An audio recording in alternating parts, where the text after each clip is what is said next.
Thanks so much for joining us here on the Daily Racing Form YouTube. I'm Gino Buccola alongside David Aragona. We're going to head out this weekend to Aqueduct to take a look at some 3-year-old fillies, see if they can get some Kentucky Oaks points.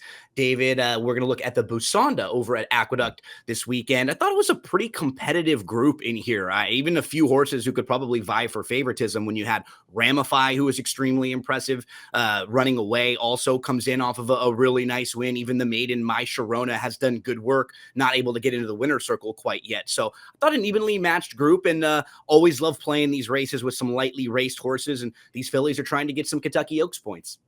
Yeah, a couple of Oaks preps taking place across the country this weekend. The Silver Bullet Day at Fairgrounds and this one. And typically you'd expect that Fairgrounds race to draw a better field than a Oaks prep in the middle of winter at Aqueduct, but not sure that's the case. As you were pointing out, this Busanda drew a pretty interesting field of 9 runners, and it does feel like there's plenty of potential among them.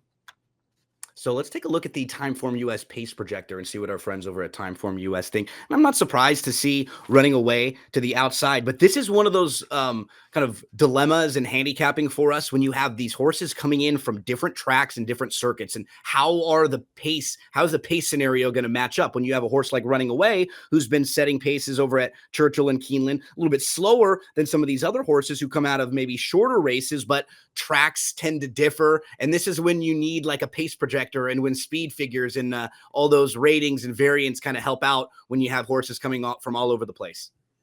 Yeah, drawing the far outside post is definitely not ideal for a need the lead type of front runner, such as running away. But I think the best thing she has going for her are her gait habits. She just seems to break really sharply every single time. So that gives him confidence that she might be able to overcome that outside post. And there are some other fillies in this race that have tactical speed, but I don't know if any of their jockeys are going to be intent on getting them to the front at all costs, like Sahin Savachi might be with running away. Let's meet the field for the Busanda. We're going to start with the number 1, a Sharp Smile, and we'll take a look at this most recent race from Sharp Smile, which was a win on November the 21st at Aqueduct. This was career start number 3, David. We can see this was on a sloppy racetrack. You can understand why they would debut this one on the turf, because this filly is a half sib to Aero Force, who's a grade 2 winner, actually in the slop, and a horse who won on the turf, and that was probably where he was absolutely his best. So not a bad effort, and kind of stepped up a little bit to get this win, but we'll have to step up because she's facing tougher in here. Yeah, her speed figures have been pretty stagnant through the first 3 starts of her career, but I did think that she showed some grit last time to battle on, because it looked like she might be vulnerable to that Chad Brown runner that was ranging up to her outside in mid-stretch of that race we just took a look at, and I thought that she did well to battle on to the finish and hold that one at bay. You mentioned she's the half-sib to Aero Force. Her dam actually was second in this race, second in the Busanda during her racing career, so even though Sharp Smile's a daughter of Practical Joke, she's got enough stamina on the bottom side to suggest that the 2 turns shouldn't be an issue. Third start of the form cycle. She's set for another good effort. Next one up is Beautiful Bloom, who was last of 9, most recently in the Tempted early on, and just didn't really fire, never really had an opportunity that day. A couple starts back, won the White Clay Creek Stakes by 8+, actually beat 3 next out winners. So that's a good effort. But the speed figures, when we try to compare them to some of the faster ones in here, they do seem a couple low. Yeah, and watching back that stakes victory too back, it kind of felt like she was the only horse in the race that wanted the mile that day. Everyone was just coming to a stop at the end. So there were some quality rivals in there, but maybe not going that distance. And she got a perfect trip just sneaking through inside. As you mentioned, just overmatched at this level at Aqueduct last time. So feels like she could be a little in over her head once again. Well, I don't think the 3 was actually named for this, but I got to give a shout out to the Rams, who had a big win last week, because Ramify is the next one we'll take a look at here. This 3-year-old filly, David, was very impressive in the debut. It was on December the 8th. It's never easy to win going long first time out of the box, but she did so. She was way out of it. She actually had a good start. Then she kind of got outrun. She was back to 10, 12, 15 lengths out of it maybe at one point. And then once she kind of moved to the outside and she just started moving, she had a really big rally. It was extremely impressive, as we could see visually. She's getting by My Shirona, but I thought My Shirona kind of battled on pretty nicely. The one thing you notice the beginning of the start and late in the race with Ramify, tons of talent, but very green. So a horse who might be their own worst enemy if they can't clean that up and get maybe a little more efficient against better competition. Yeah, and I was actually watching the head-on replay of that race when I was doing my handicapping to kind of figure out what happened on the backstretch. It was actually for the brief moment that she tried to, Flavia Pratt tried to tuck in behind horses, and she felt some of that kickback coming back from the horses that were about 5 or 6 lengths ahead of her. She just totally disengaged from the race and started to pull herself up, and Flavia had to get after her for a few strides to get her back into the competitive mindset. And once she did, as you mentioned, I mean, she ran right by those horses. It did feel watching the stretch run like she was going to go on to a 3 length Yep. victory, and then my Shirona really battled back to the finish line. I take a look at her pedigree. She's by Munnings. Got to get the 9 furlongs as a son of that sprinter miler sire. There is pedigree for route on the dam side. Her second dam is the excellent multiple grade one winner Sightseek. But kind of watching the debut race, seeing how green she was, having some questions about her stamina, I wasn't sure I wanted to take too short a price on this runner. Completely agree. I think she fits well, but I'm just going to be a little trepidatious about the price I'm willing to take. Next one up is Bless the Broken, who's actually entered this weekend at Fairgrounds and also in the Busanda here. Was no match for the undefeated Muhima in the Grade 2 Demoiselle last time out. Was a debut winner at 4.5 furlongs. Was a good second back in November at Churchill. Have a tough time getting a feel for her overall form, David. What do you think about Bless the Broken? Yeah, I just wonder how good she really is. She looked like a mildly interesting horse coming into the Demoiselle, just didn't really show up that day. She stumbled slightly at the start, but got a pretty good trip after that, was able to save some ground and just didn't do any running in the stretch. So she's obviously going to have to do better than that. Does go out for a dangerous barn, but one that's been a little bit cold over the past few months. Carmen's Candy Jar is actually entered in an allowance race on Friday, so you'll probably know by then if she's going to run in this spot or in the allowance race. She's faced some very nice fillies in her last starts, most recent starts. We just talked about Muhima most recently with the Angels. So those are two undefeated fillies, I think 3 for 3 and 4 for 4. Speed figures wise, she fits. I'm kind of curious where you think she stands with this group because there aren't necessarily any monsters or horses on speed figures that are overwhelming. But I do just think on talent, she's still probably a cut below some of the top tier runners in here.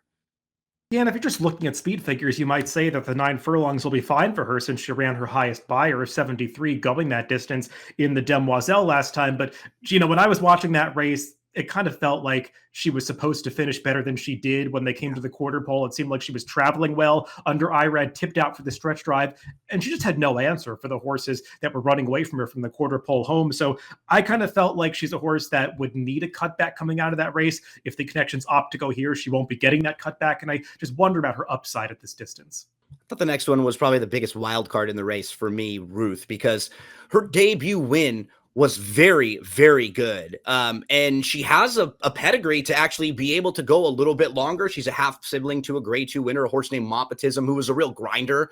And the race that she won so far has come back live with the second place finisher coming back to win a maiden special weight at Tampa with the 69 buyer speed figure. This is something that you point out quite a bit, David. That might mean that the speed figure for the race that Ruth was in, maybe a little bit higher than that one they got first time out of the box. This was a really good effort for a horse first time out and showed some serious ability. Yeah, we'll see how good this race turns out to be. I don't want to go overboard upgrading this race based on the runner-up because when you look through the rest of the field, I don't think it was the strongest group overall. But just taking Ruth as an individual, she just looked like the kind of horse that was getting a good educational experience first time out. She actually broke pretty well and showed some tactical speed, but got kind of shuffled back past the half-mile pole and took a little while to get going after that around the far turn. But once Irad was able to swing her to the outside in the stretch, you could see she just gobbled up that field with those big strides. I mean, she seems like a horse that wants every bit of this two-turn route distance. You mentioned her half-sibling Mopatism, who was at her best going 2 turns on the dirt, grade 1 placed at 9 furlongs. And she just seems like a horse that's crying out for this kind of trip. We'll see if she can take that necessary step forward in the speed figures to be competitive with this group. My Shirona, still a maiden. She's raced twice. Both of them have been very good efforts, though. She's been a runner-up in both of those. Career debut, finishes second going 6.5. Then they stretch her out last time out, David. She was the runner-up behind Ramify in that replay we were watching a little earlier. And Ramify went up by her. It looked like Ramify was going to blow by, but my Shirona dug in. And while she has not won, I really like the running style that she has. I feel like she can sit a really good trip in here. Maybe get the jump on Ramify. Some of the others sit just behind the speeds here. So she's still looking for her first victory, but the Dam was a grade 3 winner, was actually a 13-time winner, and was good all the way up to 1.125 miles. So extra distance shouldn't be a problem for my Shirona. How do you think she fits with this group? Yeah, and something we maybe didn't focus on enough when assessing the performance of Ramify was that Ramify got a really fast pace to close into that day, and My Sharona was in the teeth of it, dueling with two other horses on the front end through a half mile in 46 and 1, which is pretty quick when you go the mile in 138 and change. And as you said, My Sharona battled back really gamely once Ramify came to her on the stretch, kind of like a horse that shouldn't mind a little bit of added ground. I think she actually lost some focus before she got challenged in the late stages of that race. So between the two of those horses, I kind of trust My Sharona more to improve going the mile or an eighth. You just have to take a maiden who's trying to earn her first victory into the stakes race. Probably going to get you a little bit better value too in here than Ramify. Birdie in the Rose is a really talented New York bred, and she's raced 3 times. In her debut, she was off the pace a little bit. She's only beaten a half length. Then she comes back in her second start, again a little more off the pace. She moved from 6.5 to 7. And she crushed. She wins by 7+ lengths. She comes back in her third start. She just shows speed that day from an inside draw. She had a good start. They got aggressive with her, fast start from the rail, and she just opened up. So not exactly sure some of the company that she's been beating, but she's doing it how you're supposed to, David, just crushing the horses behind her. And you can understand why you would maybe step up and try a group of stakes and see how good she really is. Yeah, I think it makes sense to try this kind of spot with this New York bred. It's kind of funny when you look at her debut race. The bettors really had no clue that this horse had any ability to going off at 64 to 1, but I mean, she ran well that day and she's run well in every start since then while gradually stretching out in distance. Watching her run, you don't get a ton of confidence that she's the kind of horse that's really built for 1.125 miles because she's a little small in stature and doesn't have, the most rangy stride to her. But then you look at her pedigree. She's by Accelerate, who could run his best race up to 1.25 miles, and she's a half sister to a horse named Birdie Takes Charge, who won going 1.125 miles on the dirt over the circuit. So I think there are some signs that Birdie in the Rose could handle extra distance, just has to improve a little bit against the tougher field. Rounding out the field is the number 9, Running Away. Probably the speed in here from the outside. The first 2 races were on the turf. Then in the third start, she tried the dirt. She breaks her maiden by 5 lengths, earns a really nice 74 Beyer speed figure that stacks up very well with this group. And we're talking about the draw, though. Sometimes, the draw the outside when you have speed, sometimes it can be helpful because you got to go. But in this particular spot, it might be a little harder for this horse to get to the front end with a couple to the inside, even directly inside of her that also have some speed. Yeah, I guess we'll see how aggressive some of the other horses are that are drawn inside of her because it does kind of feel like she needs the front end to run her best race. And last time out, when she got on the dirt for the first time, she just kind of fell into the perfect trip. She drew an inside post that day. She broke very sharply, as she often does. That turn comes up very quickly at Churchill Downs, and she was just able to very easily establish the lead and set a moderate pace that day.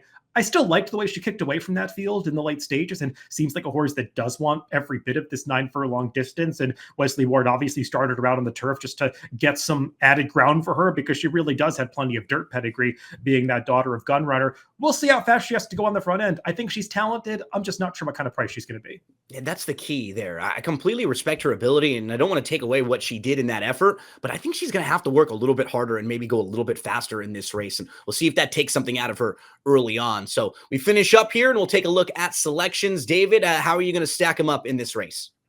Yeah, I'm going to go for that wild card that you mentioned, Ruth. I'm not totally confident that she's going to class up with these horses and take that step forward in the speed figure department, but it just seems like a horse that's really well suited to this 1.125 miles on the dirt. I saw enough upside in the debut race to take a shot with her to price here.